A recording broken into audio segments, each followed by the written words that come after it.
ರಾಜ್ಯಗಳ ಪುನರ್ ವಿಂಗಡಣೆಯ ಬಗ್ಗೆ ಮಾಹಿತಿ ಸಂಗ್ರಹಿಸಲು ನೇಮಕವಾದ ಮೊದಲ ಸಮಿತಿ ಯಾವುದು? ಧಾರ್ ಸಮಿತಿ. ಧಾರ್ ಸಮಿತಿಯು ಯಾವಾಗ ನೇಮಕವಾಯಿತು? 1948 ಜೂನ್. ಯಾರ ಸಲಹೆಯಂತೆ ಯಾವಾಗ ಧಾರ್ ಸಮಿತಿ ರಚಿತವಾಯಿತು? ಸ್ವತಂತ್ರ ಭಾರತದ ಸಂವಿಧಾನ ರಚನಾ ಸಮಿತಿ 1948. ಧಾರ್ ಸಮಿತಿಗೆ ಇರುವ ಮತ್ತೊಂದು ಹೆಸರೇನು? ಭಾಷಾನ್ವಯ ರಾಜ್ಯ ರಚನಾ ಆಯೋಗ. 1948ರ ಭಾಷಾನ್ವಯ ರಾಜ್ಯ ರಚನಾ ಆಯೋಗ ಭಾಷಾವಾರು ಪ್ರಾಂತ್ಯಗಳ ರಚನೆಯ ಬಗ್ಗೆ ನೀಡಿದ ವರದಿ ಏನು? ಭಾಷಾವಾರು ಪ್ರಾಂತ್ಯಗಳ ರಚನೆ ಭಾರತದ ರಾಷ್ಟ್ರದ ಐಕ್ಯತೆಗೆ ಧಕ್ಕೆ ತರುತ್ತದೆ. ಯಾವಾಗ ಯಾವ ಕಾಂಗ್ರೆಸ್ ಅಧಿವೇಶನವು ಜೆವಿಪಿ ಸಮಿತಿಯನ್ನು ರಚಿಸಿತು? 1948ರ ಜಯಪುರ ಕಾಂಗ್ರೆಸ್ ಅಧಿವೇಶನ. ಜೆವಿಪಿ ಸಮಿತಿಯ ಸದಸ್ಯರನ್ನು ತಿಳಿಸಿ. ಜವಾಹರಲಾಲ್ ನೆಹರು, ವಲ್ಲಭಭಾಯ್ ಪಟೇಲ್, ಪಟ್ಟಾಭಿ ಸೀತಾರಾಮಯ್ಯ. ಭಾಷಾವಾರು ಪ್ರಾಂತ್ಯಗಳ ರಚನೆಯ ಬಗ್ಗೆ ಪರಿಶೀಲಿಸಲು 1948-49ರಲ್ಲಿ ನೇಮಕವಾದ ಆಯೋಗ ಯಾವುದು? ಜೆವಿಪಿ ಸಮಿತಿ. ಜೆವಿಪಿ ಸಮಿತಿಯು ಯಾವಾಗ ವರದಿ ನೀಡಿತು? ಕರ್ನಾಟಕ ಏಕೀಕರಣದ ಬಗ್ಗೆ ಅದರ ವರದಿ ಏನು? 1949 ಏಪ್ರಿಲ್. ಕರ್ನಾಟಕ ಭಾಷಾ ಪ್ರಾಂತ್ಯಗಳ ಬೇಡಿಕೆಯನ್ನು ತಿರಸ್ಕರಿಸಿತು. 1951ರ ಪ್ರಥಮ ಸಾರ್ವತ್ರಿಕ ಚುನಾವಣಾ ಸಮಯದಲ್ಲಿ ಕಾಂಗ್ರೆಸ್ ಕರ್ನಾಟಕಕ್ಕೆ ನೀಡಿದ ಭರವಸೆ ಯಾವುದು? ಭಾಷಾವಾರು ಪ್ರಾಂತ್ಯಗಳ ರಚನೆಯು ತನ್ನ ಗುರಿಗಳಲ್ಲೊಂದು.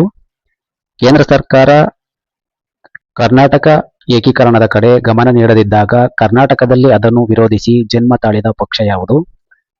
ಅಖಂಡ ಕರ್ನಾಟಕ ರಾಜ್ಯ ನಿರ್ಮಾಣ ಪರಿಷತ್ ಪಕ್ಷ. ಆಂಧ್ರದ ರಚನೆಗಾಗಿ ಒತ್ತಾಯಿಸಿ ಅಮರಣಾಂತ ಉಪವಾಸ ಸತ್ಯಾಗ್ರಹ ಕೈಗೊಂಡು ಮರಣ ಹೊಂದಿದವರ್ಯಾರು? ಪೊಟ್ಟಿ ಶ್ರೀರಾಮುಲು. 1953ರಲ್ಲಿ ಹೈದರಾಬಾದಿನಲ್ಲಿ ಜರುಗಿದ ಯಾವ ಕಾಂಗ್ರೆಸ್ ಆಂಧ್ರ ಪ್ರದೇಶದ ರಚನೆಗೆ ಸಮ್ಮತಿ ನೀಡಿತು? ನಾಲೆಲ್ ನಗರ ಕಾಂಗ್ರೆಸ್ ಅಧಿವೇಶನ. ಯಾವಾಗ ಆಂಧ್ರ ರಾಜ್ಯ ರಚನೆಯಾಯಿತು? ಆಗ ಮೈಸೂರು ರಾಜ್ಯಕ್ಕೆ ಸೇರ್ಪಡೆಯಾದ ಜಿಲ್ಲೆ ಯಾವುದು? 1953 ಬಳ್ಳಾರಿ ಜಿಲ್ಲೆ. ಕರ್ನಾಟಕದ ಏಕೀಕರಣವನ್ನು ಒತ್ತಾಯಿಸಿ 1953ರಲ್ಲಿ ಉಪವಾಸ ಸತ್ಯಾಗ್ರಹ ಕೈಗೊಂಡವರನ್ನು ಹೆಸರಿಸಿ. ಧಾರವಾಡದ ಚೆಕ್ಕಲಿ, ಅನ್ನದಾನಪ್ಪ, ದೊಡ್ಡಮೇಟಿ, ಹುಬ್ಬಳ್ಳಿಯ ಗುಂಜಿ, ಶಂಕರಗೌಡ ಪಾಟೀಲ್. ಯಾವ ಸಮಿತಿಯ ವರದಿಯಂತೆ ಬಳ್ಳಾರಿ ಸೇರಿದಂತೆ 7 ತಾಲೂಕುಗಳನ್ನು ಮೈಸೂರು ರಾಜ್ಯಕ್ಕೆ ಸೇರಿಸಲಾಯಿತು? 1953ರ ಜಸ್ಟಿಸ್ ವಾಂಚು ಕಮಿಟಿ. ರಾಜ್ಯ ಪುನರ್ ರಚನಾ ಆಯೋಗಕ್ಕಿರುವ ಮತ್ತೊಂದು ಹೆಸರೇನು? ಆಗಿನ ಪ್ರಧಾನಿ ಯಾರು? ಫಜಲ್ ಆಲಿ ಆಯೋಗ. ಜವಾಹರ್ಲಾಲ್ ನೆಹರು. ರಾಜ್ಯ ಪುನರ್ ರಚನಾ ಫಜಲ್ ಆಲಿ ಆಯೋಗವು ಯಾರು ರಚಿಸಿದರು? 1953 ಡಿಸೆಂಬರ್ 19 ಕೇಂದ್ರ ಸರ್ಕಾರ. 1953ರ ರಾಜ್ಯ ಪುನರ್ ರಚನಾ ಆಯೋಗದ ಅಧ್ಯಕ್ಷರು ಮತ್ತು ಸದಸ್ಯರನ್ನು ತಿಳಿಸಿ. ಫಜಲ್ ಆಲಿ, ಎಚ್.ಎನ್. ಕುಂಜ್ರು, ಕೆ.ಎಂ. ಫಣೇಕರ್. ರಾಜ್ಯ ಪುನರ್ ರಚನಾ ಆಯೋಗವು ಯಾವಾಗ ತನ್ನ ವರದಿ ನೀಡಿತು? 1955ರ ಸೆಪ್ಟೆಂಬರ್ 30. ರಾಜ್ಯ ಪುನರ್ ವಿಂಗಡಣಾ ವರದಿಗೆ ಸಂಸತ್ ಯಾವಾಗ ಅನುಮೋದನೆ ನೀಡಿತು? 1956 ಆಗಸ್ಟ್. ಮದ್ರಾಸ್ನಿಂದ ಮೈಸೂರು ರಾಜ್ಯಕ್ಕೆ ಸೇರಿದ ಪ್ರದೇಶಗಳಾವುವು? ದಕ್ಷಿಣ ಕನ್ನಡ ಜಿಲ್ಲೆ ಮತ್ತು ಕೊಳ್ಳೇಗಾಲ ತಾಲೂಕು. ಮೈಸೂರು ರಾಜ್ಯಕ್ಕೆ ಮುಂಬೈ ಪ್ರಾಂತ್ಯದಿಂದ ಸೇರಿದ ಜಿಲ್ಲೆಗಳಾವುವು? ಬೆಳಗಾವಿ, ಧಾರವಾಡ, ವಿಜಾಪುರ, ಉತ್ತರ ಕನ್ನಡ. ಮೈಸೂರು ರಾಜ್ಯಕ್ಕೆ ಸೇರ್ಪಡೆಗೊಂಡ ಸ್ವತಂತ್ರವಾದ ಸಂಸ್ಥಾನಗಳಾವುವು? ಸೊಂಡೂರು, ಜಮಖಂಡಿ, ಮುಧೋಳ, ಸವಣೂರು. ಹೊಸ ಮೈಸೂರು ರಾಜ್ಯವು ಯಾವಾಗ ಅಸ್ತಿತ್ವಕ್ಕೆ ಬಂದಿತು? 1956ರ ನವೆಂಬರ್ 1ರಂದು. 1956ರ ನವೆಂಬರ್ 1ರಂದು ಹೊಸ ವಿಶಾಲ ಮೈಸೂರು ರಾಜ್ಯವೆಂದು ಅನಾವರಣ ಮಾಡಿದವರಾರು? ಅಂದಿನ ರಾಷ್ಟ್ರಪತಿ ಡಾ. ರಾಜೇಂದ್ರ ಪ್ರಸಾದ್. ಹೊಸ ವಿಶಾಲ ಮೈಸೂರು ರಾಜ್ಯದ ಪ್ರಥಮ ಮುಖ್ಯಮಂತ್ರಿ ಹಾಗೂ ರಾಜ್ಯಪಾಲರು ಯಾರು? ಸಿದ್ದನವಳ್ಳಿ ನಿಜಲಿಂಗಪ್ಪ, ಜಯಚಾಮರಾಜ ಒಡೆಯರ್. ಯಾವಾಗ ಯಾವ ಮುಖ್ಯಮಂತ್ರಿಯ ಕಾಲದಲ್ಲಿ ಮೈಸೂರು ರಾಜ್ಯಕ್ಕೆ ಕರ್ನಾಟಕ ಎಂದು ನಾಮಕರಣ ಮಾಡಲಾಯಿತು? 1973ರ ನವೆಂಬರ್ 1 ಡಿ. ದೇವರಾಜ ಅರಸ್. ಯಾರ ಸಲಹೆಯಂತೆ ಮೈಸೂರು ರಾಜ್ಯಕ್ಕೆ ಕರ್ನಾಟಕವೆಂದು ಹೆಸರಿಡಲಾಯಿತು? ಆಲೂರು ವೆಂಕಟರಾಯರು. 1973ರ ನವೆಂಬರ್ 1ರಂದು ಮೈಸೂರು ರಾಜ್ಯವನ್ನು ಕರ್ನಾಟಕ ರಾಜ್ಯ ಎಂದು ನಾಮಕರಣ ಮಾಡುವ ಸಂದರ್ಭದಲ್ಲಿದ್ದ ಮುಖ್ಯ ಅತಿಥಿ ಯಾರು? ಜಯಚಾಮರಾಜ ಒಡೆಯರು. ಮೈಸೂರು ರಾಜ್ಯಕ್ಕೆ ಕರ್ನಾಟಕವೆಂದು ಹೆಸರಿಸುವಾಗ ಇದ್ದ ರಾಜ್ಯಪಾಲರಾರು? ಮೋಹನ್ಲಾಲ್ ಸುಖಾಡಿಯಾ. ಮಹಾಜನ್ ಆಯೋಗವನ್ನು ಯಾರು ಯಾವಾಗ ನೇಮಿಸಿದರು? 1965 ಕೇಂದ್ರ ಸರ್ಕಾರ. ಮಹಾಜನ್ ಆಯೋಗಕ್ಕಿರುವ ಮತ್ತೊಂದು ಹೆಸರು ಯಾವುದು? ಅದು ಯಾವಾಗ ತನ್ನ ವರದಿಯನ್ನು ನೀಡಿತು? ಏಕಸದಸ್ಯ ಆಯೋಗ. 1967. ಮಹಾಜನ್ ಆಯೋಗವು ಯಾವಾಗ ಯಾವ ಎರಡು ರಾಜ್ಯಗಳ ನಡುವಿನ ಗಡಿ ಸಮಸ್ಯೆಗಳನ್ನು ಪರಿಶೀಲಿಸಲು ನೇಮಕವಾಯಿತು? 1965 ಕರ್ನಾಟಕ ಮತ್ತು ಮಹಾರಾಷ್ಟ್ರ. ಮಹಾಜನ್ ಆಯೋಗವು ತನ್ನ ವರದಿಯಲ್ಲಿ ಕರ್ನಾಟಕಕ್ಕೆ ಯಾವ ಪ್ರದೇಶಗಳು ಸೇರಬೇಕೆಂದು ತಿಳಿಸಿತು? ಅಕ್ಕಲಕೋಟೆ, ಜತ್ತ, ಕಾಸರಗೋಡು. ಮಹಾಜನ್ ಆಯೋಗವು ತನ್ನ ವರದಿಯಲ್ಲಿ ಮಹಾರಾಷ್ಟ್ರಕ್ಕೆ ಯಾವ ಪ್ರದೇಶಗಳು ಸೇರಬೇಕೆಂಬ ಶಿಫಾರಸು ಮಾಡಿತು? ನಿಪ್ಪಾಣಿ, ಕಾನಿಪುರ, ಅಲ್ಯಾಳ. 1965-67ರ ಮಹಾಜನ್ ಆಯೋಗದ ವರದಿಯನ್ನು ತಿರಸ್ಕರಿಸಿದ ರಾಜ್ಯ ಯಾವುದು? ಮಹಾರಾಷ್ಟ್ರ. 1986ರಲ್ಲಿ ಹೊಸದಾಗಿ ಆದ ಕರ್ನಾಟಕ ಜಿಲ್ಲೆ ಯಾವುದು? ಬೆಂಗಳೂರು ಜಿಲ್ಲೆಯನ್ನು ವಿಭಾಗಿಸಿ ಬೆಂಗಳೂರು ಉತ್ತರ ನಗರ ಜಿಲ್ಲೆ, ಬೆಂಗಳೂರು ದಕ್ಷಿಣ ಗ್ರಾಮಾಂತರ. ಕೇರಳ ಕರ್ನಾಟಕ ರಾಜ್ಯದ ಗಡಿ ಸಮಸ್ಯೆಯ ಪ್ರದೇಶ ಯಾವುದು? ಕಾಸರಗೋಡು ತಾಲೂಕು. ಧನುರ್ಧಾರಿ ಎಂಬ ವಾರಪತ್ರಿಕೆಯನ್ನು ಆರಂಭಿಸಿದವರಾರು? ಅವರ ಪ್ರಮುಖ ಬಿರುದು ಯಾವುದು? ಅರ್ಡೆಕರ್ ಮಂಜಪ್ಪ, ಕರ್ನಾಟಕ ಗಾಂಧಿ. ಪದ್ಮಭೂಷಣ ಪ್ರಶಸ್ತಿಯನ್ನು ಪಡೆದ ಸ್ವಕರ್ನಾಟಕದ ಸ್ವಾತಂತ್ರ್ಯ ಹೋರಾಟಗಾರನಾರು? ಯಾವಾಗ ದೊರೆಯಿತು? ನಾರಾಯಣ ಸುಬ್ಬರಾವ್, ಅರ್ಡೆಕರ್, 1958. ಸಂಯುಕ್ತ ಕರ್ನಾಟಕ ದಿನಪತ್ರಿಕೆಯನ್ನು ಆರಂಭಿಸಿದವರಾರು? ರಂಗನಾಥ ರಾಮಚಂದ್ರ ದಿವಾಕರ್. ಯಾವ ಸ್ವತಂತ್ರ ಹೋರಾಟಗಾರರನ್ನು ಹರಿಜನೋದ್ಧಾರಕ ಎಂದು ಹೇಳಲಾಗಿದೆ? ಅನ್ನದಾನಪ್ಪ ದೊಡ್ಡಮೇಟಿ. ವಿಧಾನಸೌಧದ ನಿರ್ಮಾಪಕರು ಯಾರು? ದಿವಂಗತ ಮುಖ್ಯಮಂತ್ರಿ ಕೆಂಗಲ್ ಹನುಮಂತಯ್ಯನವರು. 1998ರಲ್ಲಿ ರಾಜ್ಯದಲ್ಲಿ ರಚಿತವಾದ ಹೊಸ ಜಿಲ್ಲೆಗಳಾವುವು? ಅವುಗಳನ್ನು ತಿಳಿಸಿ. ಹೊಸ ಜಿಲ್ಲೆಗಳು 7: ಬಾಗಲಕೋಟೆ, ಹಾವೇರಿ, ಕೊಪ್ಪಳ, ಗದಗ, ದಾವಣಗೆರೆ, ಉಡುಪಿ, ಚಾಮರಾಜನಗರ. ಯಾವ ಮುಖ್ಯಮಂತ್ರಿಯ ಕಾಲದಲ್ಲಿ 7 ಹೊಸ ಜಿಲ್ಲೆಗಳಾದವು? ಜೆ.ಎಚ್. ಪಟೇಲ್. ಕರ್ನಾಟಕದ ಮೊದಲ ಕನ್ನಡ ಪತ್ರಿಕೆ ಯಾವುದು? ಅದರ ಸಂಪಾದಕನಾರು? ಮಂಗಳೂರು ಸಮಾಚಾರ, ಎಫ್. ಮೊಗ್ಲಿಂಗ್. ಕರ್ನಾಟಕದ ಮೊದಲ ದಿನಪತ್ರಿಕೆ ಯಾವುದು? ಅದರ ಸಂಪಾದಕನಾರು? ಬೆಳಗಾವಿಯ ಸುಯೋದಯ, ಬಿ. ನರಸಿಂಗರಾವ್. ಕರ್ನಾಟಕ ಏಕೀಕರಣದ ಒಟ್ಟು ಜಿಲ್ಲೆಗಳೆಷ್ಟು ತಿಳಿಸಿ? 19: ಮೈಸೂರು, ಮಂಡ್ಯ, ಬೆಂಗಳೂರು, ಕೋಲಾರ, ತುಮಕೂರು, ಚಿಕ್ಕಮಗಳೂರು, ಶಿವಮೊಗ್ಗ, ಚಿತ್ರದುರ್ಗ, ಮಂಗಳೂರು, ಕಾರವಾರ, ಉತ್ತರ ಕನ್ನಡ, ಬಳ್ಳಾರಿ, ಧಾರವಾಡ, ಬೆಳಗಾವಿ, ರಾಯಚೂರು, ವಿಜಾಪುರ, ಕಲಬುರಗಿ, ಕೊಡಗು, ಬೀದರ್, ಹಾಸನ. ಪ್ರಸ್ತುತ ಕರ್ನಾಟಕ ರಾಜ್ಯದ ಜಿಲ್ಲೆಗಳನ್ನು ತಿಳಿಸಿ. 27: ಬೀದರ್, ಬಿಜಾಪುರ, ಕಲಬುರಗಿ, ಬೆಳಗಾಂ, ಬಾಗಲಕೋಟೆ, ರಾಯಚೂರು, ಧಾರವಾಡ, ಗದಗ, ಕೊಪ್ಪಳ, ಬಳ್ಳಾರಿ, ಹಾವೇರಿ, ಚಿತ್ರದುರ್ಗ, ದಾವಣಗೆರೆ, ಶಿವಮೊಗ್ಗ, ಚಿಕ್ಕಮಗಳೂರು, ಉಡುಪಿ, ದಕ್ಷಿಣ ಕನ್ನಡ, ಉತ್ತರ ಕನ್ನಡ, ಹಾಸನ, ತುಮಕೂರು, ಬೆಂಗಳೂರು ನಗರ, ಕೋಲಾರ, ಕೊಡಗು, ಮಂಡ್ಯ, ಬೆಂಗಳೂರು ಗ್ರಾಮಾಂತರ, ಮೈಸೂರು, ಚಾಮರಾಜನಗರ. ಸ್ವಾತಂತ್ರ್ಯದ ನಂತರದ ಕರ್ನಾಟಕ ಏಕೀಕರಣ ಚಳುವಳಿಯನ್ನು ಚಿತ್ರಿಸಿ. ತಾರ್ ಸಮಿತಿ 1948. ಸಂವಿಧಾನ ರಚನಾ ಸಮಿತಿಯ ಸಲಹೆಯ ಮೇರೆಗೆ ಭಾಷಾನ್ವಯ ರಾಜ್ಯ ರಚನಾ ಆಯೋಗ ಎಂದು ಕರೆಯುವ ತಾರ್ ಸಮಿತಿಯು 1948ರ ಜೂನ್ನಲ್ಲಿ ರಚಿತಗೊಂಡು ಪ್ರಾಂತ್ಯಗಳ ಸಾವಿರಾರು ಮನವಿಗಳನ್ನು, ಸಾಕ್ಷಿಗಳನ್ನು ಅಧ್ಯಯನ ಮಾಡಿ 1948 ಡಿಸೆಂಬರ್ನಲ್ಲಿ ನೀಡಿದ ತನ್ನ ವರದಿಯಲ್ಲಿ ಭಾಷಾವಾರು ಪ್ರಾಂತ್ಯಗಳ ರಚನೆ ಭಾರತ ರಾಷ್ಟ್ರದ ಐಕ್ಯತೆಗೆ ಧಕ್ಕೆ ತರಬಹುದು ಎಂಬ ಅಭಿಪ್ರಾಯವನ್ನು ಸೂಚಿಸಿತು.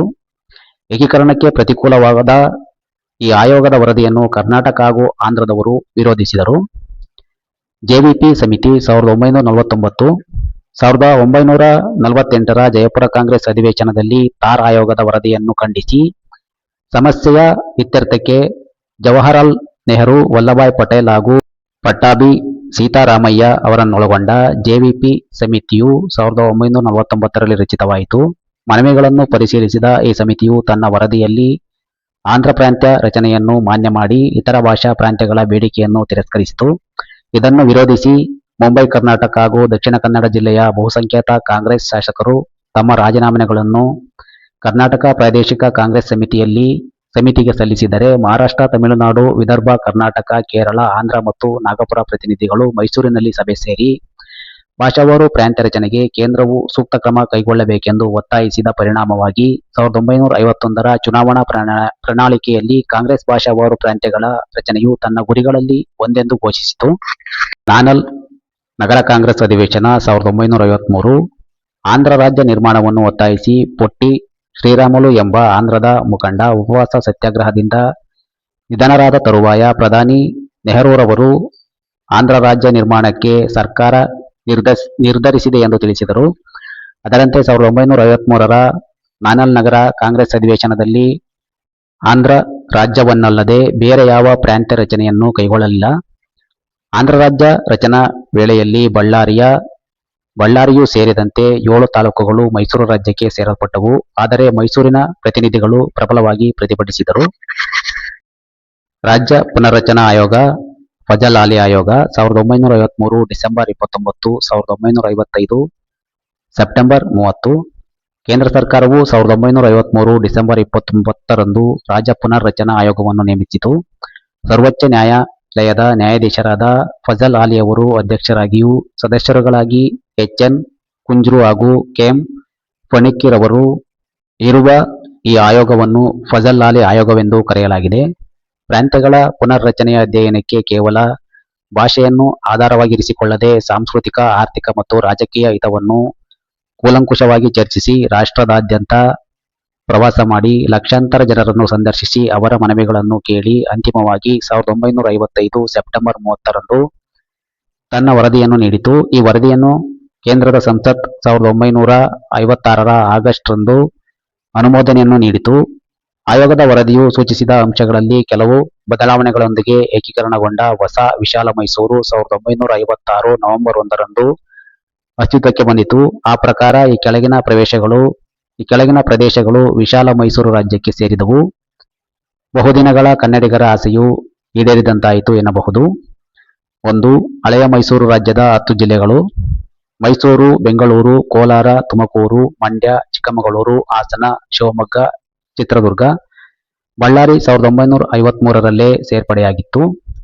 2. ಮುಂಬೈ ಪ್ರಾಂತ್ಯದ 4 ಜಿಲ್ಲೆಗಳು: ಚಂದಗಡ ತಾಲೂಕು ಹೊರತಾದ ಬೆಳಗಾವಿ ಜಿಲ್ಲೆ, ಧಾರವಾಡ, ಬಿಜಾಪುರ, ಉತ್ತರ ಕನ್ನಡ ಜಿಲ್ಲೆಗಳು. 3. ಮದ್ರಾಸ್ ಪ್ರಾಂತ್ಯದಿಂದ ಸೇರಿದ ಪ್ರದೇಶಗಳು: ಕಾಸರಗೂಡು ಮತ್ತು ಅವೆನ್ ದ್ವೀಪಗಳನ್ನು ಬಿಟ್ಟು ದಕ್ಷಿಣ ಕನ್ನಡ ಜಿಲ್ಲೆ, ಕೊಯಮತ್ತೂರು ಜಿಲ್ಲೆಗೆ ಸೇರಿದ ಕೊಳ್ಳೇಗಾಲ ತಾಲೂಕು. ಬಳ್ಳಾರಿ 1953ರಲ್ಲೇ ಸೇರ್ಪಡೆಯಾಗಿತ್ತು. 4. ಕೊಡಗು ಸಂಸ್ಥಾನ. 5. ಹೈದರಾಬಾದ್ ಪ್ರಾಂತ್ಯದಿಂದ ಸೇರಿದ ಪ್ರದೇಶಗಳು: ರಾಯಚೂರು, ಗುಲ್ಬರ್ಗ ಮತ್ತು ಬೀದರ್ ಜಿಲ್ಲೆಗಳು. 6. ಸ್ವತಂತ್ರವಾದ ಸಂಸ್ಥಾನಗಳು: ಸೊಂಡೂರು, ಜಮಖಂಡಿ, ಮುಧೋಳ, ಸವಣೂರು. ಬಹುದಿನಗಳ ಹೋರಾಟಗಳಿಂದ 19 ಜಿಲ್ಲೆಗಳಿಂದ ಕೂಡಿದ ಹೊಸ ವಿಶಾಲ ಮೈಸೂರು ರಾಜ್ಯವು 1956 ನವೆಂಬರ್ 1ರಂದು ಅಸ್ತಿತ್ವಕ್ಕೆ ಬಂದಿತು. ಈ ಏಕೀಕರಣಗಳನ್ನೊಳಗೊಂಡ ಹೊಸ ವಿಶಾಲ ಮೈಸೂರು ರಾಜ್ಯವನ್ನು ಆಗಿನ ರಾಷ್ಟ್ರಪತಿಗಳಾದ ಡಾ. ರಾಜೇಂದ್ರ ಪ್ರಸಾದ್ ರವರು ಅನಾವರಣಗೊಳಿಸಿದರು. ನವಮೈಸೂರು ರಾಜ್ಯದ ಪ್ರಥಮ ಮುಖ್ಯಮಂತ್ರಿಯಾಗಿ ಎಸ್. ನಿಜಲಿಂಗಪ್ಪನವರು ಅಧಿಕಾರ ವಹಿಸಿಕೊಂಡರೆ 1947ರಿಂದ 1956ರವರೆಗೆ ರಾಜಪ್ರಮುಖರಾಗಿದ್ದ ಜಯಚಾಮರಾಜ ಒಡೆಯರ್ರವರೇ ಪ್ರಥಮ ರಾಜ್ಯಪಾಲರಾದರು. ಮುಖ್ಯಮಂತ್ರಿ ವೀರೇಂದ್ರ ಪಾಟೀಲ್ರ ಪರಿಶ್ರಮ ಹಾಗೂ ಡಿ. ದೇವರಾಜ ಅರಸ್ರವರ ದೃಢ ನಿರ್ಧಾರದಿಂದ 1973ರ ನವೆಂಬರ್ 1ರಂದು ಮೈಸೂರು ರಾಜ್ಯದ ಹೆಸರಿಗೆ ಬದಲಾಗಿ ಕರ್ನಾಟಕ ಎಂದು ನಾಮಕರಣವಾಯಿತು. ಕುವೆಂಪುರವರನ್ನು ಕುರಿತು ಬರೆಯಿರಿ. ರಾಷ್ಟ್ರಕವಿ ಕುವೆಂಪು ಕುಪ್ಪಳ್ಳಿ ವೆಂಕಟಪ್ಪ ಪುಟ್ಟಪ್ಪ ಎಂಬ ಪೂರ್ಣ ನಾಮದ ಕುವೆಂಪು ಎಂಬ ಕಾವ್ಯನಾಮವನ್ನೊಳಗೊಂಡ ಇವರು 29/12/1904ರಂದು ವೆಂಕಟಪ್ಪಗೌಡ ಮತ್ತು ಸೀತಮ್ಮ ಎಂಬ ದಂಪತಿಗಳಿಗೆ ತಾಯಿಯ ತವರೂರಾದ ಕೊಪ್ಪ ತಾಲೂಕಿನ ಹಿರೇಕೊಡಿಗೆಯಲ್ಲಿ ಜನಿಸಿದರು. 1920ರಲ್ಲಿ ಲೋಯರ್ ಸೆಕೆಂಡರಿ ಶಿಕ್ಷಣವನ್ನು ಮುಗಿಸಿ 1922ರಲ್ಲಿ ಪ್ರಪ್ರಥಮವಾಗಿ ಬಿಗಿನರ್ಸ್ ಮೌಸ್ ಎಂಬ ಕವನವನ್ನು ಬರೆದರು.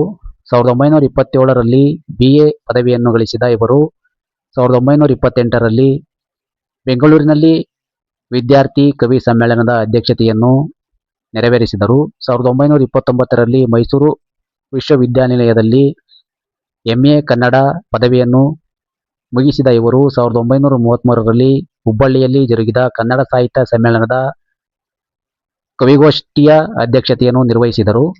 1936ರಲ್ಲಿ ಹೇಮಾವತಿಯೊಂದಿಗೆ ವಿವಾಹವಾದ ಕುವೆಂಪು 1945ರಲ್ಲಿ ಶ್ರೀರಾಮಾಯಣ ದರ್ಶನಂ ಎಂಬ ಮಹಾಕಾವ್ಯವನ್ನು ಪ್ರಕಟಿಸಿ 1955ರಲ್ಲಿ ಕೇಂದ್ರ ಸಾಹಿತ್ಯ ಅಕಾಡೆಮಿ ಪ್ರಶಸ್ತಿಯನ್ನು ಪಡೆಯುವುದರ ಮೂಲಕ ಪ್ರಥಮ ಬಾರಿಗೆ ಆ ಪ್ರಶಸ್ತಿಯು ಕನ್ನಡ ಸಾಹಿತ್ಯ ಕ್ಷೇತ್ರಕ್ಕೆ ಲಭಿಸುವಂತೆ ಮಾಡಿದರು. 1956ರಲ್ಲಿ ಮೈಸೂರು ವಿಶ್ವವಿದ್ಯಾನಿಲಯದ ಕುಲಪತಿಗಳಾದ ಇವರು ಇದೇ ವಿಶ್ವವಿದ್ಯಾನಿಲಯದಿಂದ ಡಾಕ್ಟರೇಟ್ ಪದವಿ ಪಡೆದರು. 1957ರಲ್ಲಿ ಧಾರವಾಡದಲ್ಲಿ ನಡೆದ 37ನೇ ಅಖಿಲ ಭಾರತ ಕನ್ನಡ ಸಾಹಿತ್ಯ ಸಮ್ಮೇಳನದ ಅಧ್ಯಕ್ಷತೆಯನ್ನು ವಹಿಸಿದ್ದರು. 1958ರಲ್ಲಿ ಪದ್ಮಭೂಷಣ ಪ್ರಶಸ್ತಿ ಪಡೆದು ಇವರು 1960ರಲ್ಲಿ ಕುಲಪತಿ ಹುದ್ದೆಯಿಂದ ನಿವೃತ್ತರಾದರು. 1964ರಲ್ಲಿ ರಾಷ್ಟ್ರಕವಿ ಎಂಬ ಬಿರುದು ಧರಿಸಿದ ಇವರಿಗೆ 1966ರಲ್ಲಿ ಕರ್ನಾಟಕ ವಿಶ್ವವಿದ್ಯಾನಿಲಯವು ಡಾಕ್ಟರೇಟ್ ಪದವಿ ನೀಡಿ ಗೌರವಿಸಿತು. 1969ರಲ್ಲಿ ಜ್ಞಾನಪೀಠ ಪ್ರಶಸ್ತಿ ಪಡೆದು ಕನ್ನಡಕ್ಕೆ ಪ್ರಪ್ರಥಮವಾಗಿ ಲಭಿಸಿದ್ದಾಗಿ ಹೇಳಿದರು. ಬೆಂಗಳೂರು ವಿಶ್ವವಿದ್ಯಾನಿಲಯದಿಂದ ಡಾಕ್ಟರೇಟ್ ಪದವಿ ಪಡೆದ ಇವರು 1988ರಲ್ಲಿ ಪ್ರಥಮವಾಗಿ ಪಂಪ ಪ್ರಶಸ್ತಿ, 1992ರಲ್ಲಿ ಕರ್ನಾಟಕ ರತ್ನ ಪ್ರಶಸ್ತಿ ಗಳಿಸಿದ ಈ ಕರ್ನಾಟಕ ರತ್ನ ಕೀರ್ತಿಯು 10/11/1994ರಲ್ಲಿ ಮೈಸೂರಿನ ತಮ್ಮ ನಿವಾಸದ ಉದಯ ಕವಿಯಲ್ಲಿ ಕಾವ್ಯ ನೇಸರನ ಹಸ್ತಂಗತವಾಯಿತು. 11/11/1994ರಲ್ಲಿ ತಮ್ಮ ಹುಟ್ಟೂರಾದ ಕುಪ್ಪಳ್ಳಿಯ ಕವಿಶೈಲದಲ್ಲಿ ವಿಲೀನವಾಯಿತು. ಆಡುಮಠದ ಸೊಪ್ಪಿಲ್ಲ ಎಂಬಂತೆ ಕುವೆಂಪು ರಚಿಸಿದ ಸಾಹಿತ್ಯ ಪ್ರಕಾರವಿಲ್ಲ.